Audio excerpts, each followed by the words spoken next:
Salam sejahtera, selamat pagi tuan-tuan dan puan yang dihormati sekalian. Ramai orang bertanya, siapakah pengganti Hadi Awang yang paling sesuai, yang terbaiklah untuk PAS dan Perikatan Nasional. Okey, saya ingin berikan beberapa analisis penting kepada tuan-tuan dan puan siapa yang terbaik ya. Okey, nama yang terbaik, calon terkuat. Pastinya antara calon yang betul-betul dapat menggerakkan PAS dan seterusnya menjadi pemimpin yang setidak-tidaknya mestilah lebih baik daripada Hadi Awang. Ya, mesti lebih baik daripada Hadi Awang.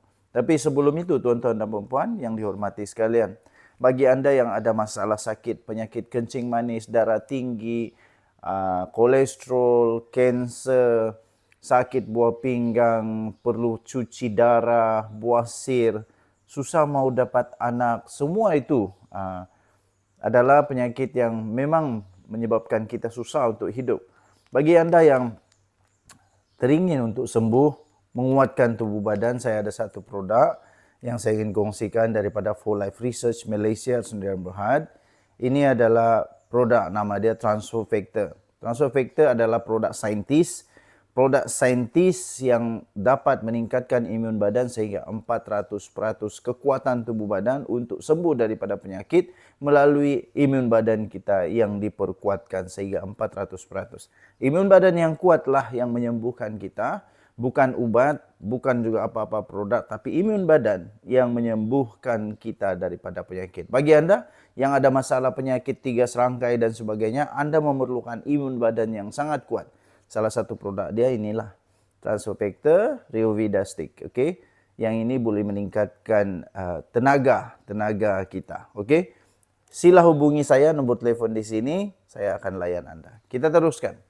Calon terkuat pastinya Tuan Ibrahim Tuan Man yang telah menjawat timbalan Presiden PAS sejak tahun 2015 lagi dan kekal tiada cabaran sejak pemilihan pada tahun 2023. Menunjukkan bahawa ada sokongan dan kestabilan dalam kepimpinan beliau di dalam parti PAS. Beliau juga pernah memimpin strategi partis kepelbagaian iaitu DHPP untuk bukan Muslim. Menunjukkan keupayaan untuk mendekati lagi PAS kepada pengundi bukan Melayu.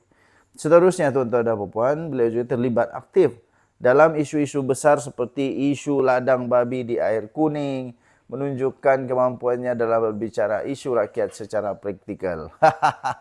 Saya rasa lucu juga dengan isu babi di air kuning itu ya. Kesimpulannya tuan-tuan dan puan, Tuan Ibrahim adalah calon semula jadi yang disokong oleh struktur parti dan berpengalaman pengurusan strategi. Calon lain yang menonjol pastinya Sanusi Madnor, bekas timbalan Presiden dan kini Menteri Besar Kedah, mengumumkan pada bulan Jun 2025 bahawa tiada sekatan untuk mana-mana calon mencabar jawatan Presiden atau timbalan, menunjukkan ia terbuka dan terima demokrasi. Dan beliau pula diterima dalam jentera di peringkat negeri seperti Kedah. Ini memberikan kredibiliti beliau dalam pentadbiran. Nombor 3 pastinya Ahmad Samsuri Mokhtar, naib Presiden PAS sekaligus Menteri Besar Terengganu sejak tahun 2018. Beliau dipercayai boleh menjadi pemimpin generasi baru, sering dinamakan sebagai calon terbaik untuk PAS pada PRU. Menurut Hadi Awang semasa pengumuman calon PRU 15 yang lalu. Pendekatannya yang lebih teknokratik dan mudah mungkin dapat membuka pintu sokongan pengundi yang lebih luas. Jadi siapa calon yang terbaik, bro? Jadi calon yang terbaik jika kriteria penting ialah kekuatan parti, dalaman parti, penerimaan ahli dan kestabilan, maka Tuan Ibrahim Tuan Man lah adalah calon yang terbaik. Tapi jika PAS ingin bergerak ke arah peremajaan dan pendekatan teknokratik, nama seperti Ahmad Samsuri Mokhtar dan Muhammad Sanusi Madnor memberikan alternatif yang relevan. Jadi tuan-tuan dan puan, siapa pilihan anda? Sila tinggalkan komen. Bagi saya pengganti yang terbaik adalah Ahmad Samsuri Mokhtar yang lebih educated bagi saya lah. Okey, kita jumpa lagi. Bye-bye. Salam sejahtera Malaysia, denyut nadi suara rakyat bergema di channel ini. Isu sekarang ini yang paling panas ialah tentang pengampunan Datuk Seri Anwar Ibrahim yang dikatakan oleh Mahathir bahawa pengampunan itu tidak sah. Tetapi nampaknya ini adalah berita paling mengejutkan kepada Datuk Seri Anwar Ibrahim dan juga kepada Kerajaan Perpaduan. Adakah Datuk Seri Anwar Ibrahim akan ditangkap semula kerana tidak sah pengampunannya? Benarkah bahawa apa yang disebut oleh Tun Mahathir itu benar, ataupun itu hanyalah satu cara Datuk Seri Anwar Ibrahim dikenakan cuba digamekan oleh Tun Mahathir? Tapi sebelum saya terangkan lebih lanjut, saya ingin perkenalkan satu produk kesihatan daripada For Life. Okey, yang ini dalam bentuk sachet, tetapi ada banyak lagi bentuk dia dalam bentuk tablet, dalam bentuk kapsul dan sebagainya. Bagi anda mungkin yang mengalami penyakit kencing manis, darah tinggi, gout, kolesterol, apalagi katarak, sakit belakang, imun badan, semua penyebab kepada penyakit. Apabila imun badan kita tidak kuat, kita akan kena penyakit. Dengan For Life Transfer Factor, anda boleh sembuh dengan imun badan yang kuat. Apabila imun badan yang kuat, optimum, dia akan lawan penyakit dan boleh sembuh.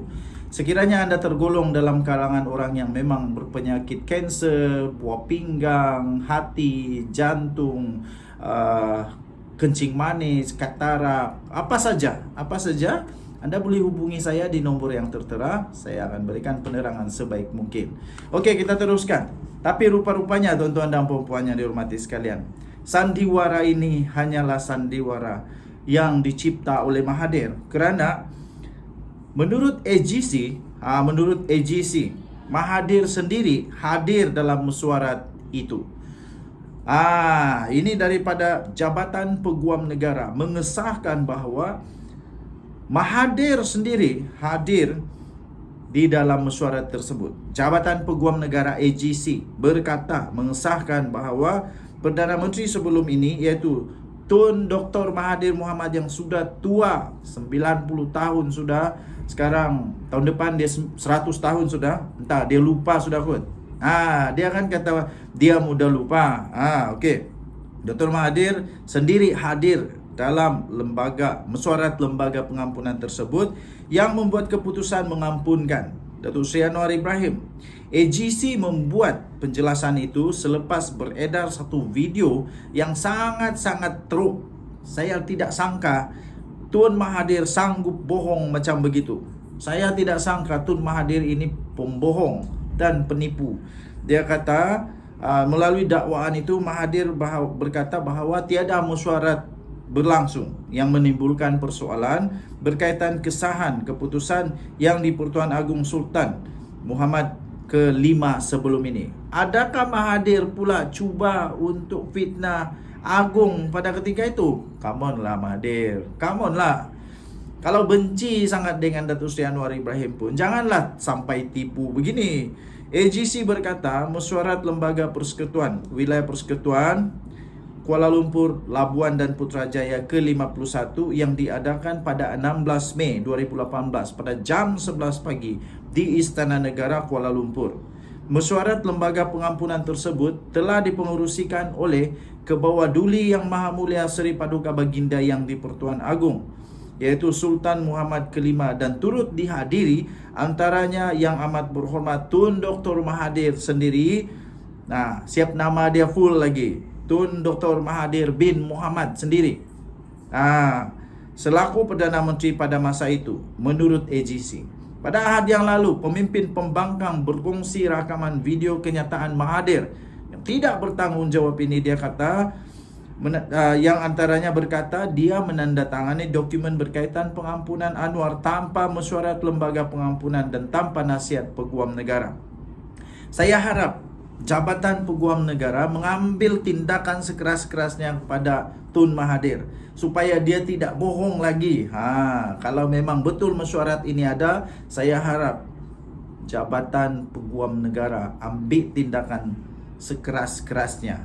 Peguam negara juga memberikan pendapat bertulis mengenai perkara itu selaras dengan pasal 9 perkara 42 Perlembagaan Persekutuan untuk pertimbangan lembaga pengampunan. AGC memandang serius perkara ini sebagai isu yang melibatkan kepentingan perlembagaan dan institusi. AGC juga menegaskan bahawa sebarang kenyataan yang boleh mengelirukan masyarakat mengenai keputusan lembaga pengampunan adalah tidak wajar sama sekali. Tuan-tuan dan puan-puan yang dihormati sekalian, saya tidak setuju apa yang dilakukan oleh Tun Mahathir ini. Ya, walaupun dia memang Perdana Menteri paling lama dalam sejarah negara Malaysia, paling tua Perdana Menteri di Malaysia, tapi dia tidak berhak untuk memfitnah, tidak berhak untuk membohong, apalagi yang berkaitan dengan perlembagaan, apalagi yang berkaitan dengan di Pertuan Agong. Saya benar-benar tidak setuju dengan perkara ini. Tidak kisahlah sama ada orang itu daripada kerajaan kah, pembangkang kah, kalau membohong tidak dibenarkan. Saya tidak setuju. Tuan-tuan dan puan-puan, kita berharap semoga tidak ada lagi Tun Mahathir nombor 2. Kita berharap semoga penyebaran video Tun Mahathir itu dihentikan segera. Dan kita berharap semoga pihak-pihak yang berkaitan mengambil tindakan menyiasat Tun Mahathir. Kenapa dia cakap begitu?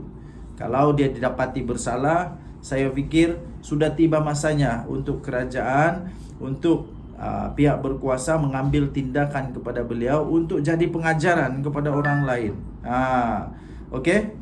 Tuan-tuan dan puan-puan yang dihormati sekalian, sekali lagi saya ingin perkenalkan produk ini daripada For Life Transfer Factor.